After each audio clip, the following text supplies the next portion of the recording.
بسم اللہ الرحمن الرحیم۔ شروع اللہ کے نام سے جو بڑا مہربان اور نہایت رحم کرنے والا ہے۔ تمام حضرات دروشی پڑھ لیں۔ اللہم صلی علی محمد وعلی آل محمد کما صلیت علی ابراہیم وعلی آل ابراہیم انک حمید مجید۔ اللہم بارک علی محمد وعلی آل محمد کما بارکت علی ابراہیم وعلی آل ابراہیم انک حمید مجید۔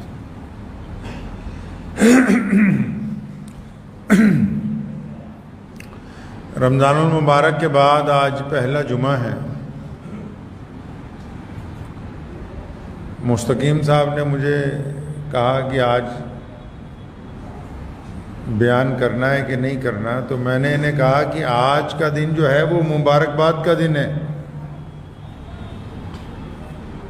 آج کا دن مبارکباد والا دن ہے۔ آج کے دن تو رمضان سے بھی زیادہ ضروری ہے گفتگو کرنی۔ مبارکباد سے پہلے سب سے پہلے پیارے نبی حضرت محمد رسول اللہ صلی اللہ علیہ وسلم کو سلام پیش کرتے ہیں کہ نبی علیہ الصلوۃ والسلام کے لیے کسی نے کہا کہ ہوں لاکھوں سلام اس آقا پر، ظلم لاکھوں جس نے توڑ دیے، دنیا کو دیا پیغام سکون، طوفانوں کے رخ موڑ دیے۔ اس محسن عالم نے دنیا میں کیا کیا انسان، سلام اس پر کہ جس کے نام لیوا ہر زمانے میں کہ صلی اللہ سلام اس پر کہ جس کے نام لیوا ہر زمانے میں بڑھا دیتے ہیں ایک فسانہ سرفروشی کے فسانے میں۔ رمضان المبارک گزرا تو آپ نے دیکھا ہوگا کہ تو جب رمضان کے بعد ہوتی تھی تو میں نے اکثر دیکھا والد مرحوم شیر اسلام مولانا حبیب الرحمن لدھیانوی رحمۃ اللہ علیہ، وہ یا ایک آدھا اور شخص، تو اب جب فجر ہوئی تو نمازیوں کی تعداد اس سے کئی درجن زیادہ تھی۔ پہلے آج ایک بات سمجھ لیں، جتنے بھی لوگ رمضان کے بعد آج پہلے جمعے میں مسجدوں تک آ رہے ہیں، کہ دنیا میں دو طرح کے لوگ ہیں۔ نبی علیہ الصلوۃ والسلام سے پہلے سوچ جو تھی وہ منفی تھی، منفی سوچ تھی، نیگیٹو سوچ تھی۔ محمد رسول اللہ تشریف لائے تو آپ صلی اللہ علیہ وسلم نے مثبت سوچ کا رواج ڈالا، پازیٹیو سوچ کا رواج ڈالا ہے دنیا کے اندر۔ لوگوں نے کہا کہ رمضان کے بعد مسجدیں خالی ہوئیں۔ اگر ہم محمد رسول اللہ صلی اللہ علیہ وسلم کی سیرت کے مطابق دیکھتے ہیں تو رمضان کے بعد جو لوگ سفر میں ہیں وہ ریل گاڑی میں نماز پڑھتے نظر آ رہے ہیں، جو گھومنے کے لیے گئے وہ پہاڑوں میں نماز پڑھتے ہوئے نظر آ رہے ہیں، جو سڑکوں پہ ہیں وہ کاریں روک کے نماز پڑھتے ہوئے آ رہے ہیں۔ مبارکباد کے مستحق ہیں وہ تمام لوگ جنہوں نے جو کل تک مسجد سے دور تھے، آج وہ رات کو اپنے گھر پہنچ کے عشاء کی نماز پڑھ کے بستر کے اوپر جا رہے ہیں۔ کچھ لوگ قوم کو ڈرانا چاہتے ہیں تو صرف سارا دن یہی کہتے ہیں کہ تم نے یہ کام خراب کر دیا، تم نے وہ کام خراب کر دیا، تم نے فلاں نماز چھوڑ دی، تم نے یہ کر دیا۔ انہوں نے قوم کے مثبت پہلو کو دیکھا ہی نہیں کہ ہم نے رمضان میں مسجدوں کو اپنی جبینوں سے سجایا اور ہم نے ایک مسجد سے درجنوں میں تبدیل کیا، ہم نے ایک حافظ سے لاکھوں حفاظ کرام کو پیدا کیا، ہم نے ایک مدارس سے مدارس کی پوری چین بنا کے دنیا کے سامنے رکھ دی، ہم نے ایک غریب کی بجائے پوری دنیا کے اندر زکوٰۃ کا نظام چلا دیا۔ یہ محمد رسول اللہ کا کمال ہے، اسی لیے میں نے شروع کے الفاظات میں ان کے اوپر سلام پیش کیا ہے۔ سوچنے کی بات ہے نا۔ لوگ کہتے تھے بلال حرم میں نہیں جا سکتے کیونکہ ابو جہل کی سوچ منفی تھی، وہ کہتا تھا بلال کالا ہے، نہیں۔ لوگ کہتے تھے عمار بن یاسر غلام ہیں، حضرت اسامہ غلام ہیں، ان کو سرداری نہیں دی جا سکتی کسی لشکر کی. نبی علیہ الصلوۃ والسلام نے ان کو سرداری دے کے سوچ کو تبدیل کر دیا. آپ صلی اللہ علیہ وسلم کی یہ خوبی ہے کائنات کے اندر کہ مسلمانوں کو جو سوچ رسول اللہ صلی اللہ علیہ وسلم، اور آج حیرت کی بات یہ ہے کہ لوگ ابو جہل کی سوچ کے ساتھ سوچنے کے بعد مسلمانوں کو ڈرانا چاہتے ہیں، محمد رسول اللہ صلی اللہ علیہ وسلم کی سنت کے مطابق بات کرنے کے لیے قوم کے ساتھ تیار نہیں ہے. یہ نبی علیہ الصلوۃ والسلام کی محبت اور ان کی شفقت اور ان کا صدقہ ہے کہ آپ یہ دیکھیے رمضان گزرنے کے بعد رمضان اپنے اثر مرتب کر رہا ہے. جو بندہ 5 کلومیٹر سے روز مسجد میں نماز پڑھنے آ رہا تھا اب وہ روزانہ اپنے گھر میں نماز پڑھ رہا ہے. آپ حیرت کی بات تو یہ ہے کہ کچھ لوگ اذان پر پابندی کی بات کرنے لگے تو یہاں لوگ نماز کی پابندی کرنے لگے. اذان پر پابندی کی بات ہوئی تو انہوں نے نماز کی پابندی شروع کر دی. حجاب پر پابندی کی بات شروع ہوئی تو انہوں نے حجاب کے اوپر پابندی شروع کر دی. مطلب یہ پابند ہو گئے. انہوں نے کہا کہ ہم یہ ہونے نہیں دیں گے. انہوں نے ذاتی طور پہ کہا کہ اب ہم 5 وقت نماز پڑھتے ہی رہیں گے. انہوں نے کہا کہ ہم حجاب پہننے نہیں دیں گے. انہوں نے کہا کہ نہیں ہم آج سے اپنا حجاب پہن کے ہی گھر سے نکلیں گے. تو اس کا مطلب اسلام کی فطرت میں قدرت نے لچک دی ہے، یہ اتنا ہی ابھرے گا جتنا کی دبا ہوگی. یہ نبی علیہ الصلوۃ والسلام کا کمال ہے. حضور صلی اللہ علیہ وسلم کی آپ زندگی اگر پڑھیں گے نا، جتنے واقعات ہیں، ایک صحابی رسول صلی اللہ علیہ وسلم کے اوپر حد مقرر کی گئی کس بات کی کہ شراب حرام ہے کیوں پی لی، اور درے مارے جا رہے ہیں مسجد نبوی کے اندر، صحن کے اندر سزا دی جا رہی کہ دوبارہ یہ کام نہ کیا جائے. تو حضور صلی اللہ علیہ وسلم بڑے بے چین ہیں. تو ایک دوسرے صحابی کھڑے ہوئے کہتے ہیں اس بندے کو جس کو سزا دی جا رہی ہے کہ نعوذ باللہ تیرا بیڑا غرق ہو جائے، محمد رسول اللہ نے اس بندے کو پکڑا اور سختی سے کہا کہ تم کون ہوتے ہو کہ اس کو بد دعا دینے والے؟ کون ہے تم بد دعا دینے والے؟ ہمیں اس کے عمل سے نفرت ہے، اس سے نفرت ہے. سوچ میں فرق آ گیا کہ نہیں آ گیا؟ نبی علیہ السلام نے فرمایا کہ ہمیں اس کے عمل سے نفرت ہے، یعنی جو اس نے غلطی کی صرف اس غلطی سے نفرت ہے، اس شخصیت کے ساتھ، اس انسان کے ساتھ کوئی نفرت نہیں ہے. انس رضی اللہ تعالیٰ عنہ چھوٹی عمر سے رسول اللہ صلی اللہ علیہ وسلم کے خادم بنے، چھوٹی عمر سے رسول اللہ صلی اللہ علیہ وسلم کی خدمت میں رہنے لگے. فرماتے ہیں کہ میرے سے رسول اللہ نے اتنا پیار کیا ہے، اور انس وہ ہیں جنہوں نے حضور نبی علیہ السلام کا ساتھ آخری وقت تک نبھایا ہے. فرمایا مجھ سے اتنی محبت کرتے تھے کہ میں جیسے جیسے میرا شعور بڑا ہوتا رہا تو میں سوچنے لگا کہ کسی دن نبی علیہ الصلوۃ والسلام سے ڈانٹ کھا لی جائے، حضور نبی علیہ الصلوۃ والسلام سے کسی دن ڈانٹ پڑ جائے. یہ واقعہ اس لیے سنا رہا ہوں آپ کو پتہ لگے کہ سوچنا کیسے ہے. کئی لوگوں کو بہت گلہ ہو جاتا ہے رمضان کے بعد، جو فیس بک کے مولوی ہیں، واٹس ایپ کے جو مفتی ہیں. نئی یونیورسٹی چلی نا فیس بک واٹس ایپ، اس کے بھی الگ سے مفتی مولوی بننے لگے جن کے چہرے پہ داڑھی کوئی نہیں، سر پہ کوئی دستار نہیں بندھی ہوئی. نماز جو خود کبھی نہ پڑھتے ہو فوراً لکھیں گے اچھا نماز آج کوئی نہیں ملا. خود آئے نہیں ہوں گے کبھی وہ فجر میں، اگر آئے ہوتے تو ان کو پتا ہوتا کہ فجر میں کیا لذت تھی. عید کی نماز کے بعد جو فجر آئی اس کی لذت کیا تھی. اگر وہ آئے ہوتے تو پتا ہوتا نا ان کو ہوا کیا ہے. وہ اس لذت کو تو تب محسوس کرتے جب وہ خود آتے، آئے تو خود نہیں.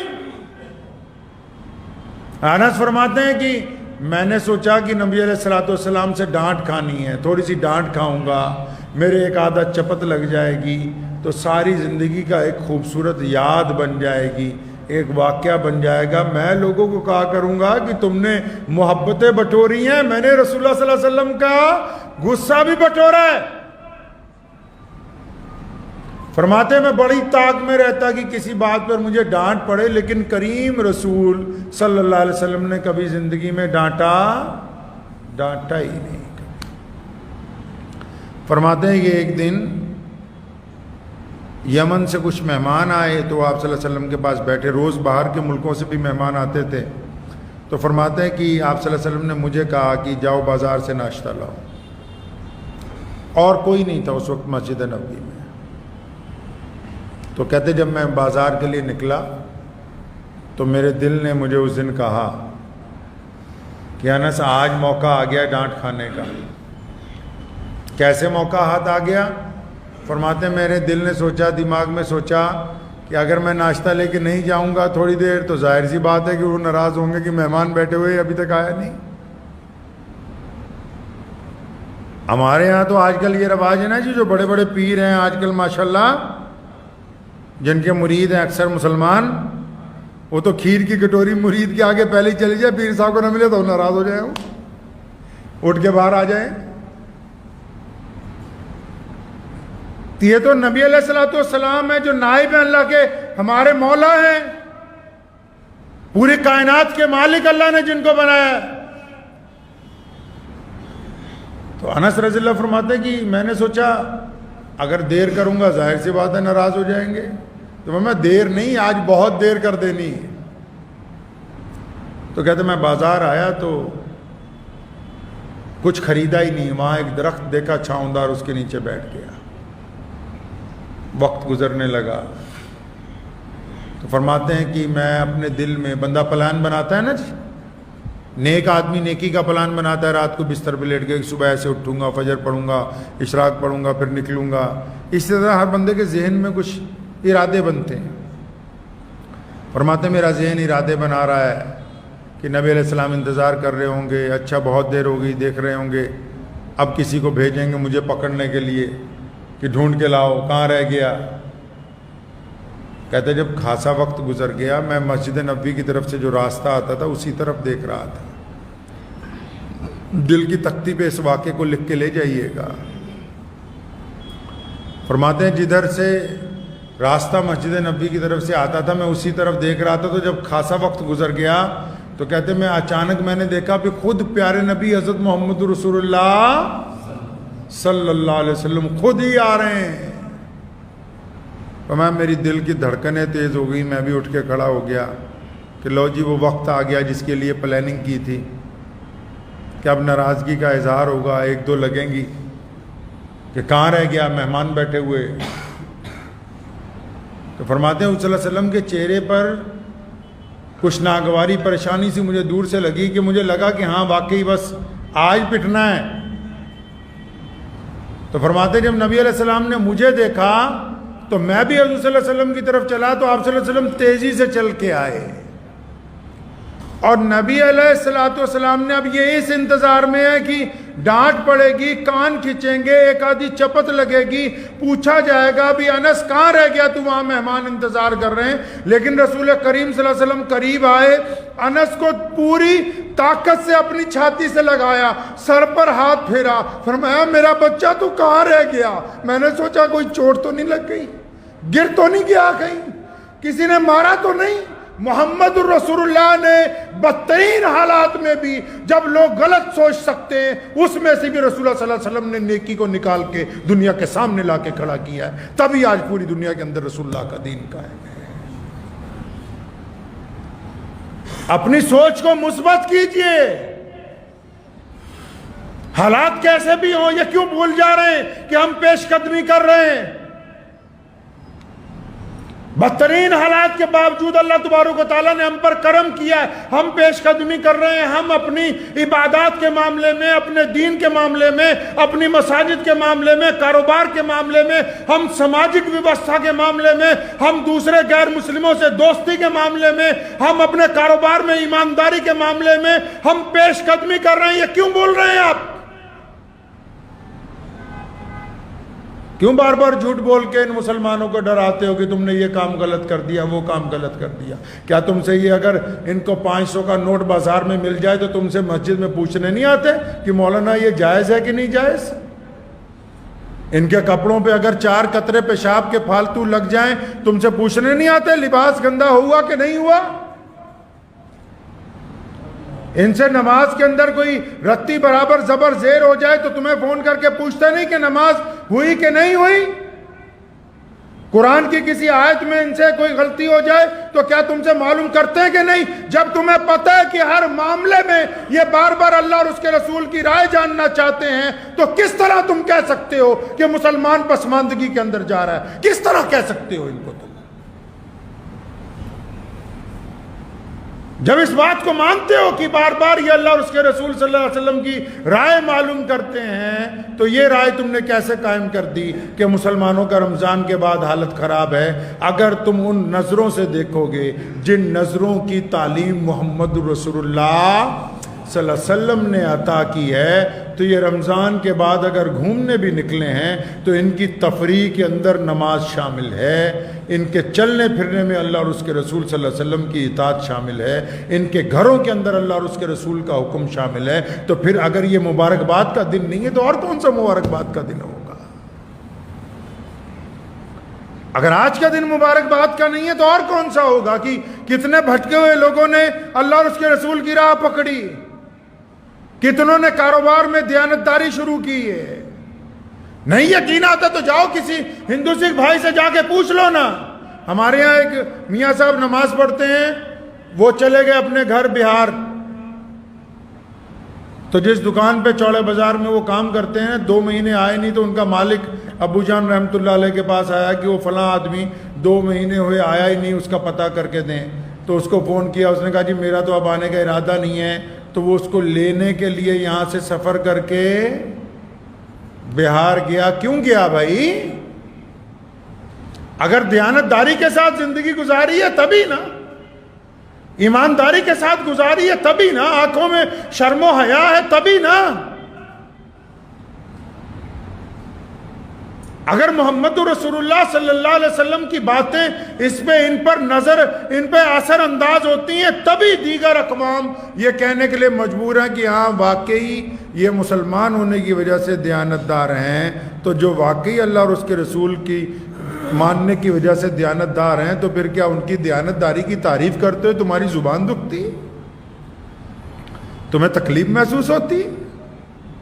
اسلام نے کہا ہے، اسلام نے واضح طور پہ کہا ہے، شریعت میں حکم نامہ لکھا گیا ہے باقاعدہ کہ اگر آپ کسی کی تعریف نہیں کر سکتے تو اس کی برائی نہ کریں، اگر آپ کسی کی حوصلہ افزائی نہیں کر سکتے تو اس کی حوصلہ شکنی نہ کریں، اگر آپ کسی کو آگے نہیں بڑھا سکتے تو اس کو پیچھے دھکا نہ دیں۔ میں مانتا ہوں کہ کچھ لوگ نہیں چاہتے کہ ان کی زبان سے انہی کی قوم کی تعریف ہو، تو اگر آپ تعریف نہیں کر سکتے تو برائی کرنے کا حق آپ کو نہیں دیا گیا ہے۔ جن لوگوں نے اللہ اور اس کے رسول نے جن لوگوں کو تنبیہ عطا کرنے کا حق عطا کیا ہے، وہ اس انداز سے کرتے ہیں کہ لوگوں کے دلوں کے اندر ان کی بات بیٹھ جاتی ہے۔ وہ اس انداز سے نہیں کرتے کہ لوگوں کے دلوں کے اندر ان کی بات چبھتی ہے۔ دونوں کے انداز گفتگو کے اندر فرق ہوتا ہے۔ پیارے نبی حضرت محمد رسول اللہ صلی اللہ علیہ وسلم نے ہمیں تعلیم دی ہے۔ ممبر کے اوپر نبی علیہ الصلوۃ والسلام کھڑے ہوتے ہیں اور فرمایا انبیاء میرے وارث ہیں، لیکن اپنی زندگی میں کسی مولوی کو تو نہیں کہا حضور صلی اللہ علیہ وسلم نے کہ ممبر پہ کھڑے ہو جاؤ۔ جی مولوی تو اس وقت بھی بہت بڑے بڑے تھے، سیدنا ابو بکر صدیق رضی اللہ تعالیٰ عنہ، حضرت عمر فاروق رضی اللہ تعالیٰ عنہ، حضرت عثمان ذی النورین رضی اللہ تعالیٰ عنہ، مولا علی کرم اللہ وجہہ رضی اللہ تعالیٰ عنہ، حضرت عبداللہ ابن زبیر رضی اللہ تعالیٰ عنہ، حضرت ابو عبیدہ بن جراح امین الامت ہیں۔ بڑے بڑے تو اس وقت بھی تھے، لیکن نبی علیہ السلام کی زندگی میں کسی کو نہیں کہا کہ اس ممبر کے اوپر کھڑے ہو۔ ایک کو کہا۔ وہ کون ہے؟ وہ کون ہے جس کو کہا؟ وہ کون ہے جس کو نبی علیہ السلام نے کہا کہ آؤ میں بیٹھا ہوں، تم یہاں کھڑے ہو کے آج بات کرو گے؟ کون ہے وہ حسان بن ثابت رضی اللہ تعالیٰ عنہ ہیں۔ وہ محمد رسول اللہ کا شاعر ہیں، وہ محمد رسول اللہ کی مدح سرائی کرتے ہیں۔ اور کیا فرمایا؟ حسان یہاں کھڑے ہو نا، اور کھڑے ہو کے دشمن کو بتاؤ کہ ہم کون ہیں اور ہماری حیثیت کیا ہے، اللہ نے ہم کو کن عزتوں سے نوازا، اور پھر ان کو یہ بھی بتاؤ کہ تم کون ہو۔ محمد رسول اللہ نے اپنی زندگی میں اگر کسی کو ممبر پہ کھڑا کیا تو شاعر رسول حسان بن ثابت رضی اللہ تعالیٰ عنہ کو کھڑا کیا. کیوں کھڑا کیا؟ تاکہ ان کو جو اہل ایمان ہیں ان کی حوصلہ شکنی نہ ہو، ان کی حوصلہ شکنی نہ ہو، خوف زدہ نہ کیا جائے، ڈرایا نہ جائے، لوگوں کو پریشان نہ کیا جائے. کوئی دکھ درد میں ہے، کوئی بیمار ہے، اس کو جا کے یہ نہ کہیں کہ اس بیماری سے ہمارے بھی ابا چلے گئے، اس کو یہ کہیں کہ اس بیماری سے فلاں 20 آدمی ٹھیک ہو کے آئے ہیں. کسی کا کاروبار تباہ ہو گیا، اس کو جا کے یہ نہ بتائیں کہ فلاں فلاں لوگوں کی بربادی آ گئی، اس کو یہ بتائیں کہ اس کاروبار میں فلاں آدمی جو ہے خسارے کے اندر گیا، آج وہ اتنا بڑا دولت مند بن گیا، اس نے ہمت نہیں آ رہی. اسلام نے کہا کہ حوصلہ شکنی کرنا حرام ہے. محمد رسول اللہ صلی اللہ علیہ وسلم نے اپنی حیات مبارکہ کے اندر حسان بن ثابت رضی اللہ تعالیٰ عنہ کو اپنے ممبر کے اوپر کھڑا کیا اور حکم فرمایا کہ ان کی حوصلہ افزائی کرو، اور جو ان کی حوصلہ شکنی کرنا چاہتے ہیں ان کو بتاؤ کہ تم حوصلہ شکنی کر نہیں سکتے.